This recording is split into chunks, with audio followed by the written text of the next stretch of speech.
All right, thank you. Stephen Casals, charged with the death of his 9-year-old stepson, is still behind bars this morning, and the jury's verdict yesterday means he's going to stay behind bars for a long time. News 13's Lizzie Mitri was in court as the judge read the verdict. We find the defendant guilty of child abuse recklessly caused or recklessly permitted resulting in death. The judge read the jury's verdict. Stephen Casals is guilty of not stepping in to stop the abuse and not calling 911 or trying to get his 9-year-old son, Omari Varela, to a hospital on December 27, 2013. He had an opportunity to potentially save Omari's life in that home that day, and he didn't try. And that's the biggest shame of it.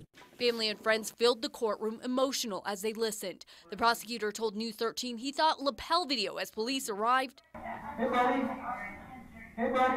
had a big impact on the jury. It looks like Omari is dying right before your eyes, and that is just an incredibly painful image to see, and I think that's what really resonated with the jury. But the jury did not find Casals guilty of the most serious charge, that he actually took part in beating Omari with his wife, Cynthia Varela Casals. Partial relief. We think the jury did the right thing as far as finding that Steve Casals did not actually lay his hands on that child. Cynthia's sister, who testified against Casals, left without comment.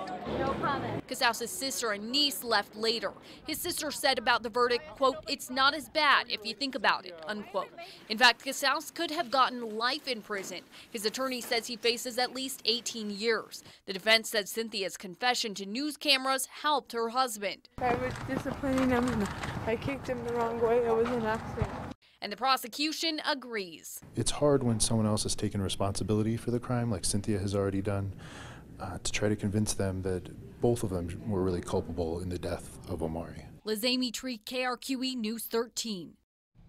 Casals is on a no bond hold while he awaits sentencing. His sentencing scheduled for November 10th. The jury also found Casals guilty of tampering with evidence and 2 counts of bribery of a witness for telling his kids not to tell anyone what happened. An Albuquerque police officer and a former detective charged with killing homeless camper James Boyd will be headed to trial. Yesterday in court, the two entered a plea. We entered a plea of not guilty to all charges. Dominic Perez and Keith Sandy were quiet as their lawyers spoke on their behalf. Just last month, the judge ruled there is probable cause for them to go on trial. The two say they were just following training and protecting other police officers during that standoff in February of last year. A trial date has not been set. A New Mexico woman has escaped jail time after killing with her car. Last year, Barbara Hanna was driving down a street in Santa Fe when she struck and killed a homeless man. Police say he was not in the crosswalk. She left the scene, but she turned herself in days later. She faced a 6-year sentence, but a judge sentenced her to 3 years probation, also 200 hours of community service at 2 homeless shelters. A carjacking suspect is facing new federal gun and carjacking charges. Police say back in July, Kevin Falls carjacked a 13-year-old as that teen was waiting in his grandma's car. This was near Juan Tabo and Manal. After taking off, he caused a SWAT standoff at Wayland Baptist University. He managed to get away. Days later, Isleta police were able to arrest him. Falls' girlfriend also facing federal carjacking charges. State police this morning are asking for your help in identifying this man. They say he was found near Santo Domingo Pueblo on Monday. The man calls himself Adam. He told police he was looking for a friend named Paul to take him to his grandmother's here in Albuquerque. Police say he's between 30, maybe 35 years old. If you recognize this man, please call state police. A second bear attack in less than a week. A 60-year-old man from Missouri was hunting elk near Wagon Mountain Thursday afternoon when a bear chased him up a tree. Game and Fish say the hunter came across that bear and her cub while eating lunch. He even snapped that picture before the attack happened. Officials say the bear bit his foot right through his boot. Now on Wednesday, a female bear with her cub attacked a runner near Los Alamos. The cub climbed a tree, and when the man tried to scare the mama bear off, she charged him, biting and clawing at his head. He is still recovering this morning. The bear in that attack has not been found. Let's go over to Arizona now. Authorities there are questioning a man this morning about the string of shootings along Interstate 10. Last night, police in Phoenix swarmed a convenience store near I-10. Authorities say 19-year-old Oscar de la Torre Munoz was booked into jail Friday night on charges unrelated to the shootings. They aren't saying exactly why he's being questioned in the sniper shooting case or how he may be connected. However, authorities do believe the shootings could be the work of more than one shooter. In all, 11 vehicles have been shot since August 29th. 8 of those vehicles were hit with bullets, 3 with projectiles that could be BBs or pellets. A man and his 10-year-old grandson find themselves trapped in floodwaters in Texas. Luckily, 2 police officers were there to save them, and it was all caught on camera. I can't get out. Pick up your seatbelt and get out the window. I can't. Streets were swallowed up by rushing floodwaters in San Antonio this week. A car swept up with the man and the boy still inside. On the scene only seconds later, officers Clemente Perez and Albert Guadiano, wasting no time, they dive right in to save them despite the danger to their own lives. Come out the window. I got your hand. Jesus Christ, I didn't realize it was that deep. Yeah, the officers were able to pull the man and the kid to safety. Police say they hope there's a lesson learned here. You've heard the message before. When it comes to floodwaters, turn around. Don't drown. All right, thank you for that, Chris. The wife of an Albuquerque cop has launched an online petition urging state lawmakers to make targeting a police officer a hate crime. News 13's Candace Hopkins has this story. Hate crime laws aim to deter violence against people based on their race, religion, or sexual orientation. But the wife of an APD officer thinks it's time to include police in those laws. I believe it is a hate crime when you're targeting a certain person just because of the uniform they wear. Natasha Nyberger says being a law enforcement family has always been hard, but recent ambushes on police officers make it even more difficult.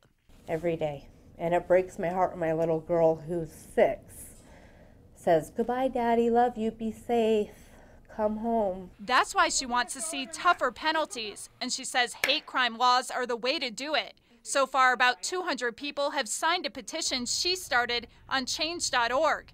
State Rep and retired Deputy Bill Ream is listening. I think that it is a law that is needed. We have seen a lot of increased violence towards the police recently. But the ACLU says the idea doesn't make sense. To categorize police officers as marginalized or oppressed really kind of misses the point. I mean, they are people with great power and authority in our society, and in fact are sometimes used in the systems that oppress those vulnerable populations. Candace Hopkins, KRQE News 13.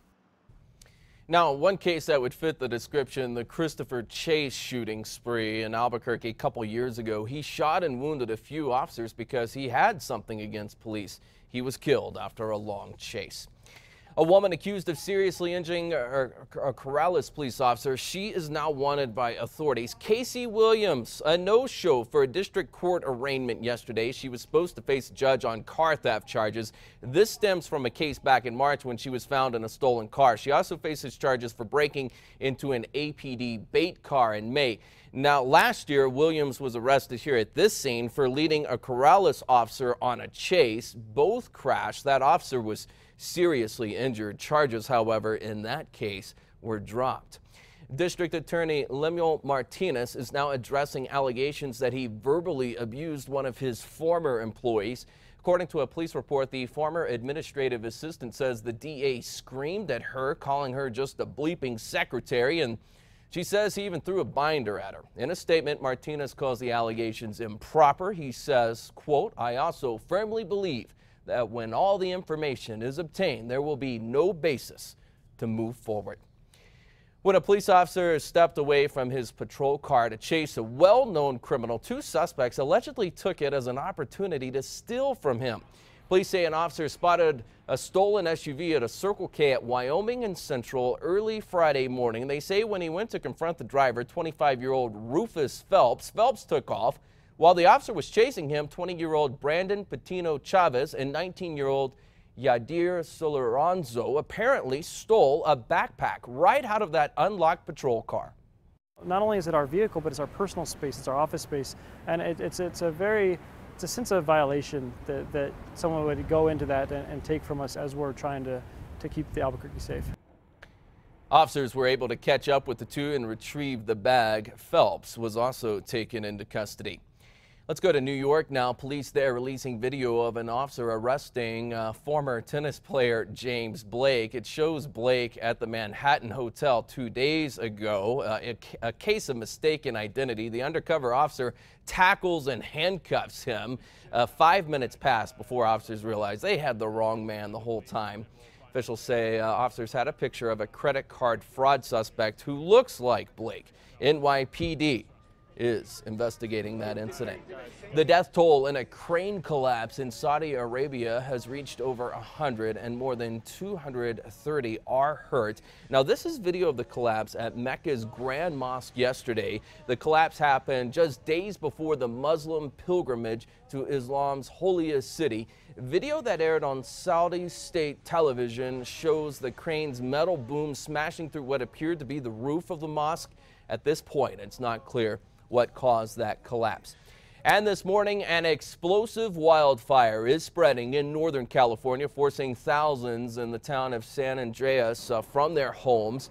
Firefighters say it's only 5% contained at this point. The governor of California declaring a state of emergency. Fire officials say this fire is extremely dangerous. It's growing fast, from just a few hundred acres Thursday to 50,000 yesterday. A police officer in North Carolina saved a man's life with a hug. Raleigh police officer Dan Hicks found the man sitting on the edge of an interstate bridge. Hicks gives the man his first name and tells him he's there to help. When Hicks asks the man to leave the bridge, he agrees. That's when the officer pulls him in for a hug.